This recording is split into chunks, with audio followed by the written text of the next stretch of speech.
Welcome to your class in Introduction to Psychology. I am your teacher John Mark Nadag, but you can call me Sir Mark. And we will discuss the nature of psychology, most importantly, the history and pioneers of psychology. The investment you are about to make in studying psychology as a freshman student has the potential to enrich your life and enlarge your vision. Yes, you heard it right.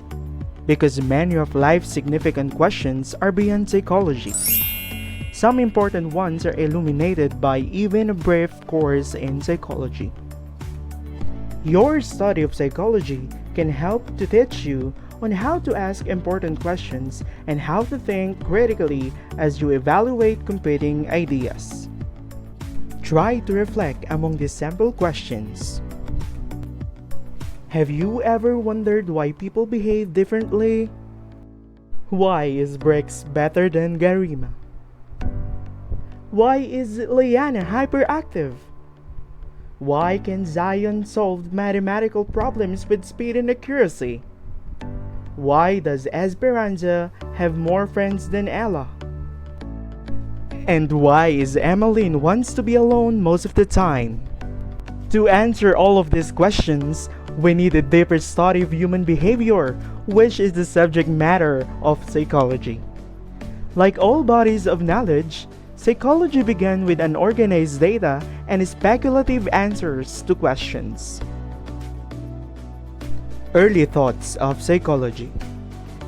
Psychology has early beginnings in abnormal psychology, as people in the early days have tried to explain and control abnormal behavior. Historically, there have been three main approaches to abnormal behavior. First on the list is the supernatural. Secondly, the biological. And lastly, psychological. But what is psychology? Generally, the word psychology was taken from a Greek word psyche, meaning it is the soul or mind. There are many definitions of psychology as there are many books of psychology. According to Rodiger et al., it is the scientific study of human behavior. For Sorensen 1982, it is the scientific study of human behavior and its causes. The science and means of promoting human welfare. It is a science of behavior and cognitive mental processes. Let's now proceed to the importance of psychology. First, to have a broad understanding of one's own feelings and behavior, because this brings greater awareness and attention to himself and his fellow men. Second, to know more about the scientific nature of psychology, thereby equipping oneself with scientific in knowing how to deal with his adjustments, most particularly in his problems. And lastly, to know the values one gets from the study of psychology, which leads to promotion of human welfare. Therefore, all of these definitions agree that psychology is a scientific study of behavior and mental processes. Yes, it is a scientific study because it uses definite methods with the use of scientific inquiry. There are two kinds of behavior. The first one is the overt behavior. This refers to the behavior that can be seen readily, while the second one is the covert behavior. This refers to those behaviors that are internal and therefore cannot be seen. It can be conscious or unconscious. Conscious.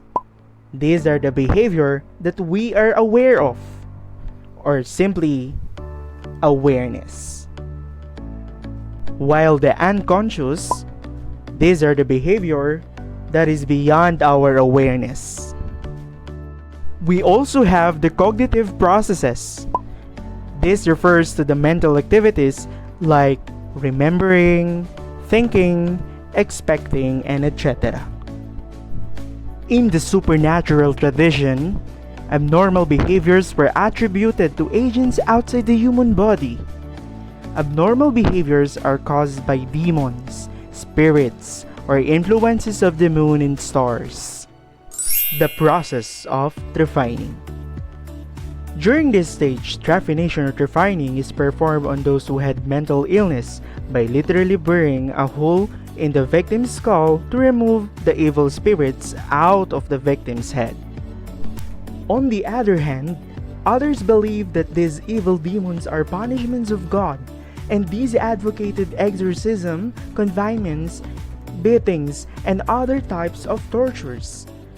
This tradition still lives today, where people in the developing countries still continue to believe in supernatural powers that influences behavior. For biological tradition, psychological disorders were attributed to biological causes. The biological perspective views psychological disorders as linked to biological phenomena, such as genetic factors, chemical imbalances, and brain abnormalities. It has gained in considerable attention and acceptance in the recent decades. Evidence from many sources indicates that most psychological disorders have genetic component. In fact, there is little dispute that some disorders are largely due to genetic factors. For psychological tradition, disorders are attributed to faulty psychological development and to social context. Because there are no clear biological diagnoses, psychological disorders are instead diagnosed on the basis of clinical observations of the behaviors that the individual engages.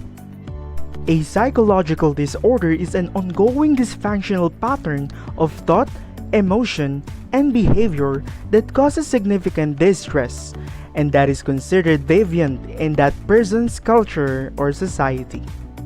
Psychological disorders have much in common with other medical disorders. They are out of the patient's control. They may in some cases be treated by drugs, and their treatment is often covered by medical insurance. Like medical problems, psychological disorders have both biological as nature as well as environmental as nurture influences. These causal influences are reflected on the biopsychosocial model of illness. How did psychology develop a separate academic discipline? It was only when the scientific method was used that psychology was considered as a science when Wilhelm Wundt established the first laboratory in psychology in Leipzig, Germany. Goals of psychology as science. The first one is description. This entails what is happening, what kind of behavior. It involves observing a behavior and noting everything about it. The second one is explanation. This entails, why is it happening? Why does an organism behave in a certain way? It involves observing a behavior and noting everything about it. But finding explanations for behavior is a very important step in process of forming theories of behavior. Third, we have prediction. This entails, when will it happen again? And how does an organism behave in the future? This will now explain in determining what will happen in the future. And finally, the last one is control. This will now entails, how can it be changed? This will modify and ultimately improve the lives of people and the world in which they live. The modification of some behavior is to change a behavior from an undesirable one to desirable one. For example, when dealing with children, you might ask questions like, what are they doing? This question is describing. Secondly, why are they doing that? This is explaining. Third, What should happen if I responded in this way? And this is exactly predicting. And lastly, what can I do to get them to stop doing that? This is exactly changing. And now, we're going to discuss the history of psychology. For early Greek philosophers, they are concerned with the nature of the mind, the soul, the body, and of human experience. Next, we have René Descartes. He supported the nativist view that some ideas are innate at birth. The next one is John Locke. He advocated the empiricist view that knowledge is acquired through experiences and interactions with the world. The next one is Wilhelm Wundt. He founded psychology as an academic discipline in 1879 when he established the first psychological laboratory at the University of Leipzig in Germany. Next, we have G. Stanley Hall. He established the first psychology laboratory in the US in 1883 at Johns Hopkins University. Next in line is J. McIntyre. In 1888, he is the first person to be called Professor of Psychology in the US. He designed a personality test, the 16 Personality Factor Questionnaire, also known as 16PF. Next, Sir Francis Galton. He studied individual differences as early as 1869, which led to the development of intelligence tests. The next one is Edward Titchener. He introduced structuralism that had the goal of specifying mental structures and analyzing the basic elements of conscious experiences. Introspection was the first structural psychologist's major method in which subject reported the contents of their conscious experience. And down to the last five, we have William James, the psychologist from Harvard University, and he advocated another school of thought known as functionalism, which was concerned with how consciousness functions. The next one, we have Sigmund Freud. He introduced psychoanalysis in the early part of 20th century. His theory for human behavior is governed by unconscious. Psychoanalysis is a system of psychology directed toward the understanding, cure, and prevention of mental disorders. It is a dynamic system of psychology that seeks the roots of human behavior in unconscious motivation and conflict. Next, John B. Watson, who founded behaviorism. He believed that psychological data must be open to public inspection like data of any other science. Next one is Ivan Pavlov, a Russian psychologist who worked on classical conditioning, which was regarded as an important area of research by behaviorists. And lastly, we have Max Wertheimer. He started Gestalt psychology in 1912 that is concerned with the organization of mental processes. Gestalt psychology refers to the whole exceeds the sum of its parts.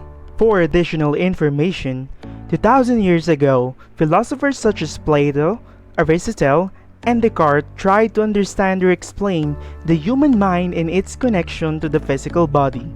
In 1879, Wilhelm Wundt, considered as the father of modern psychology, a physiologist who attempted to apply scientific principles to the study of human mind. The objective of introspection is the process of objectively examining and measuring one's own thoughts and mental activities. In 1894, Margaret F. Washburn became famous for becoming the first woman to receive a PhD in psychology. However, in the same year, Mary Wheaton Calkins, who completed every course and requirement for earning a PhD, but was denied that degree by Harvard University because she was a woman. In Francis Cecil Summer, he became the first African American to earn a PhD in psychology at Clark University.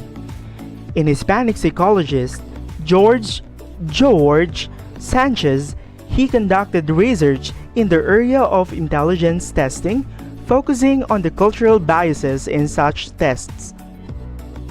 Let's review this timeline.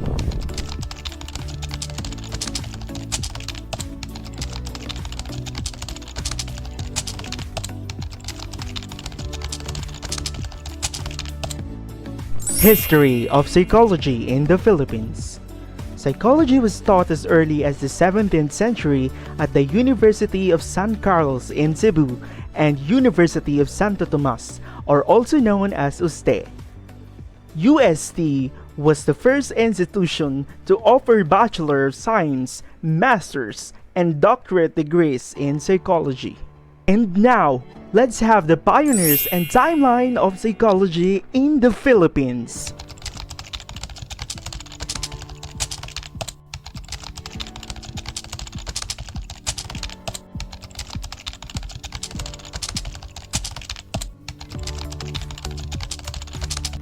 Fields of specializations in psychology. Developmental psychology. This concerns human development and the factors that shape behavior from birth to old age. Developmental psychologists study the physiological, cognitive, and social development that takes place throughout life. Some specialize in behavior during infancy, childhood, and adolescence, or change that occur during maturity or old age. Social psychology or personality psychology. These are the people who help people think, influence, and relate with one another, and how interactions with other people influence attitudes and behavior. Social psychologists examine people's interaction with others and with the social environment. They work in organizational consultation, marketing research, systems design, or other applied psychology fields. Clinical psychology concerns with diagnosis and treatment of emotional and behavioral problems. Clinical psychology constitutes the largest psychology specialties field. Clinical psychologists usually work in counseling centers, independent or group practices, hospitals, or clinics. They assess and treat mental, emotional, and behavioral disorders. We also have psychiatrists, a medical doctor with specialized training in the medical treatment and emotional disorders prescribed drugs. This is under clinical psychology. Counseling psychology concerns with personal problems such as academic, social, and vocational problems. Counseling psychologists use various techniques, including interviewing and testing, to advise people on how to deal with problems of everyday living. They work in settings such as university counseling centers, hospitals, and individual or group practices. In most states, people with master's degrees cannot have their own private practice. Next, cognitive psychology. This is a study of human thought processes. Mental activities such as thinking, memory, learning, reasoning, perception, and language are all part of this psychology specialty.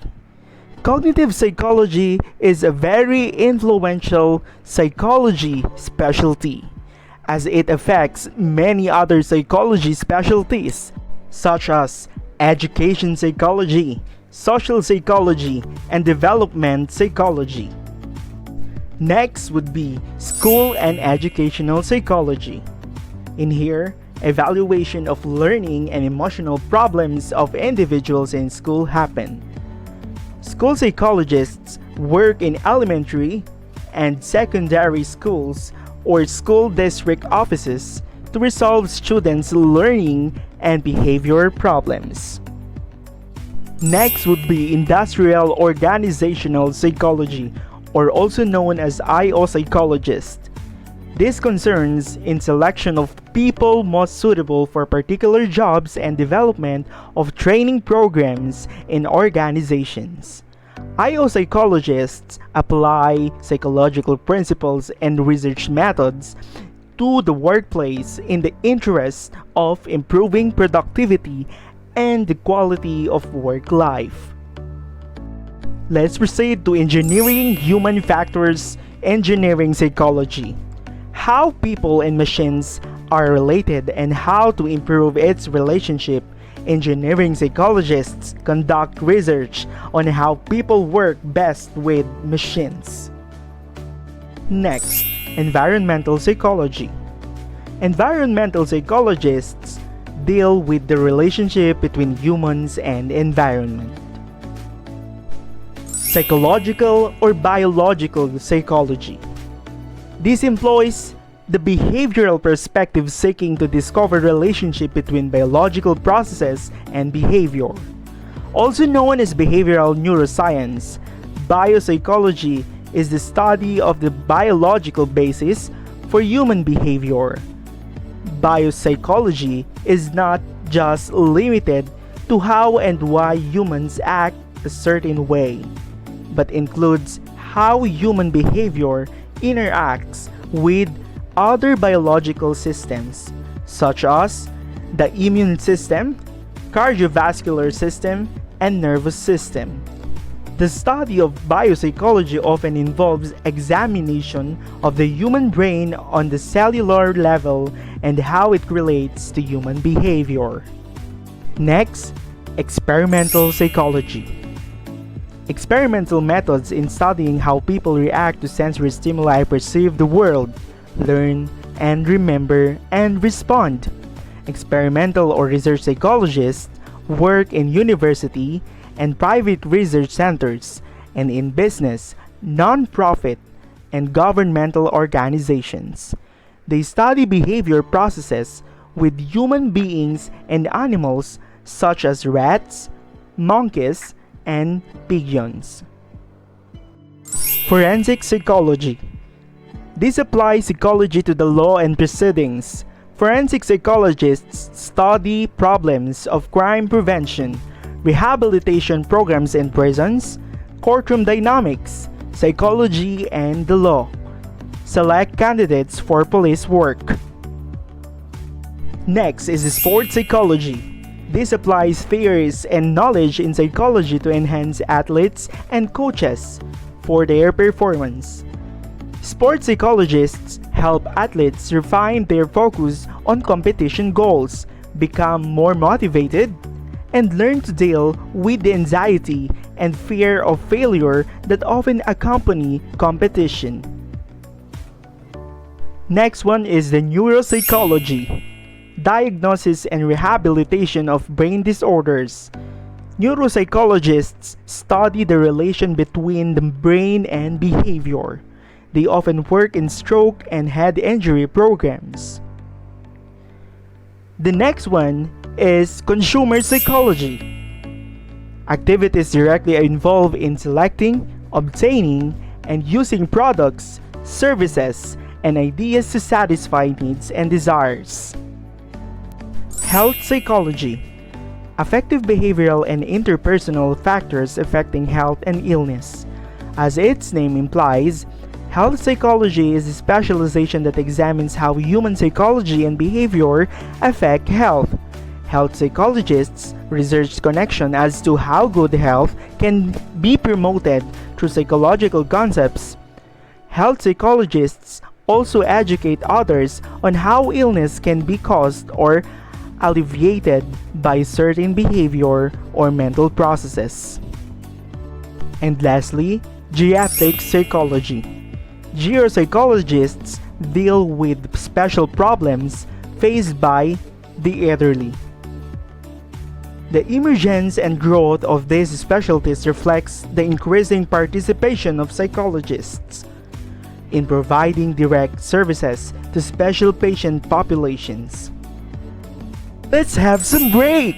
After discussing and appreciating the specializations in psychology, for you, what do you want as a specialization in the future?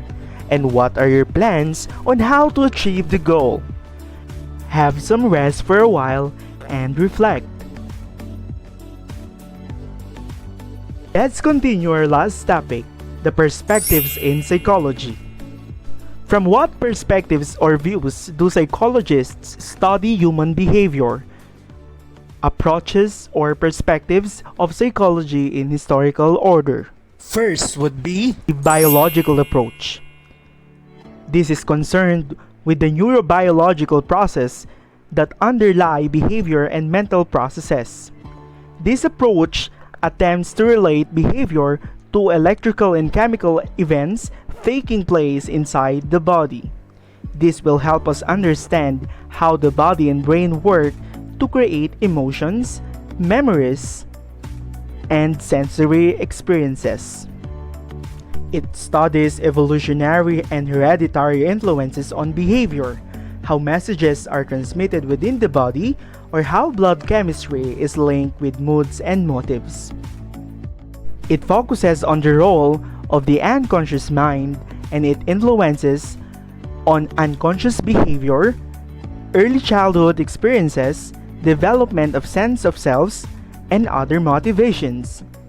The biological approach believes that most behavior is inherited and has an adaptive or evolutionary function. For example, in the weeks immediately after the birth of the child, levels of testosterone in fathers drop by more than 30%. This has an evolutionary function. Testosterone-deprived men are less likely to wander off in search of new mates to inseminate. They are also less aggressive, which is useful when there is a baby around. Next is the behavioral approach. James B. Watson advanced behaviorism, which attempts to understand an event by looking at the observable behavior. This studies the mechanism by which observable responses are acquired and modified in particular environment.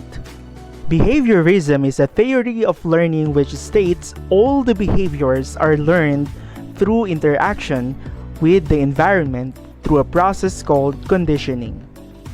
Thus, behavior is simply a response to environmental stimuli. Behaviorism is only concerned with observable stimulus-response behaviors as they can be studied in a systematic and observable manner. Behaviorism emphasizes the role of environmental factors in influencing behavior to the near exclusion of innate or inherited factors. This amounts essentially to a focus on learning. Behaviorism is very influential. It focuses on how behavioral responses are learned through classical or operant conditioning. Operant conditioning, which will explain how voluntary behavior is learned. In this theory, behavioral responses that are followed by pleasurable consequences are strengthened or reinforced. For example, we learn to fear particular objects or situations, how external rewards shape our actions. How can we most effectively alter our behavior? Say to lose weight or stop smoking. Next is the cognitive approach. This concerned with mental processes such as perceiving, remembering, reasoning, and deciding, and most especially problem solving. It explains that only by studying mental processes can we fully understand what organisms do. Cognition refers to remembering, thinking, and knowing. Focuses on memory, intelligence, perception, thought processes, problem solving, language, and learning. The cognitive tradition has roots in Gestalt psychology. The idea that humans conduct mental processes on incoming information, for instance, human cognition came to the fore of psychological thought during the mid-20th century, overlooking the stimulus response focus of the behaviorist approach. A dominant cognitive approach evolved, advocating that sensory information is manipulated internally prior to response made, influenced by, for instance, our motivations and beliefs. Introspection is a subjective method predominantly used by philosophical and psychodynamic approaches was rejected in favor of experimental methodology to study internal processes scientifically. This approach, for example, we might study how the different ways we perceive a frustrating situation affect the intensity of our anger and how our angry mood affects our thinking. Next, psychoanalytic approach states that much of our behavior stems from unconscious processes. It assumes that behavior springs from unconscious drives and conflicts. Building on the ideas of Sigmund Freud, it analyzes psychological traits and disorders in terms of sexual and aggressive drives, or as disguised effects of unfulfilled wishes and childhood traumas. Psychoanalysis is defined as a set of psychological theories and therapeutic methods which have their origin in the work and theories of Sigmund Freud. The primary assumption of psychoanalysis is the belief that all people possess unconscious thoughts, feelings, desires, and memories. The aim of psychoanalysis therapy is to release repressed emotions and experiences, to make the unconscious conscious. It is only having a cathartic to healing experience can the person be helped and cured. Good examples of this approach to be used are some of techniques like Rorschach inkblot test, which is known as projective test, as the patient projects information from their unconscious mind to interpret the inkblot. Another one is Freudian slip. Freud believed that slips of the tongue provide an insight into unconscious mind and that there were no accidents. Every behavior, including slips of the tongue, was significant. To all behavior is determined. We also have the free association. A simple technique of psychodynamic therapy is free association, in which a patient talks of whatever comes into their mind. Lastly, we have the dream analysis. According to Freud, the analysis of dream is the royal road to the unconscious. He argued that the unconscious mind is like a sensor, but it is less vigilant when we are asleep. The latter is what it really means.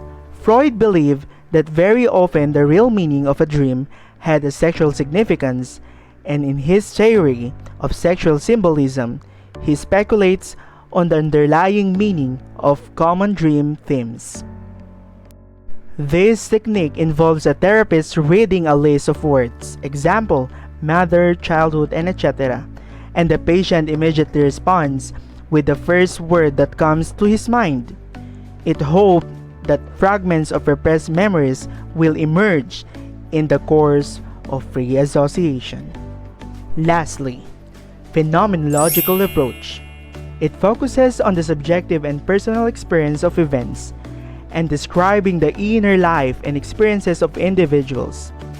It arouses reaction against the psychoanalytic view, which sees people as driven by unconscious internal forces, and the behaviorist view, which sees people as shaped by their external environment.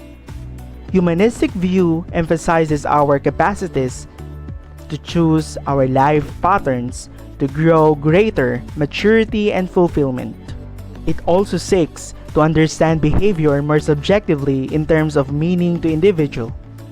This approach presents a positive view of human nature, for example, that is contrary to other approaches, which explained behavior as mechanism, computer-like, and pessimistic in nature.